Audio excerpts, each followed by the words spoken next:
Pretty words and platitudes Grand Bahama residents have heard too many times before. What the tourism minister sought to give them today was a pretty candid update on what the government is working to achieve and a bit of what is in store. And that includes ensuring there's a favorable end to the Grand Lucaya story. After all, the government agrees that far too much money has already been invested and too many opportunities await.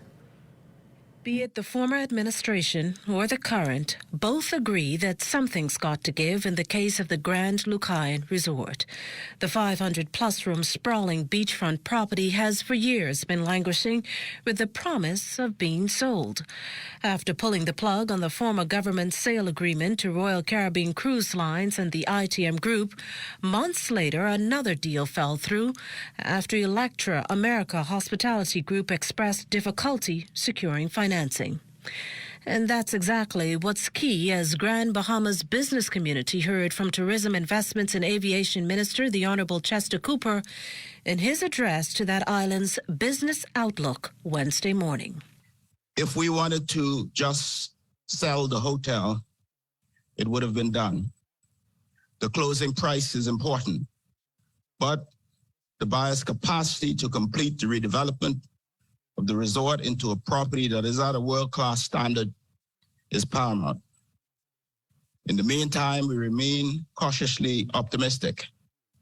And I would like to point out that the resort continued to hire more than 100 Bahamians on a full and part-time basis, and occupancy and revenues continue to benefit from the increase in overall tourist arrivals to Grand Bahama Island.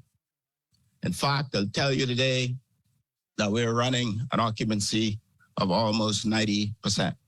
And while acknowledging his government remains cautiously optimistic about Grand Lucaya's prospects, it's made this conscious decision moving forward. We will not make any further public announcements until full due diligence is completed and funding is verified and placed in escrow, and we have a definitive imminent closing. In other words, let me say this. I ain't saying nothing else until the money is in the bank. Now, it goes without saying that one of the critical factors in getting the Grand Lucaya sold, and by extension Grand Bahama's economy jump-started, is restoring that island's international airport to world-class standards. Cooper reiterated that in this regard, evaluations have been done. Last month, an agreement was entered into with a joint venture consortium, namely UK-based Manchester Airport Group Limited, BHM Construction International, and Bahamian company Aerodome Limited, with financing to be provided by UK Export Finance. Preliminary works are to begin this quarter, with Phase 2 scheduled 2 years after the first. Full design works are underway. Assessments, there will be a full team on the ground on March 27.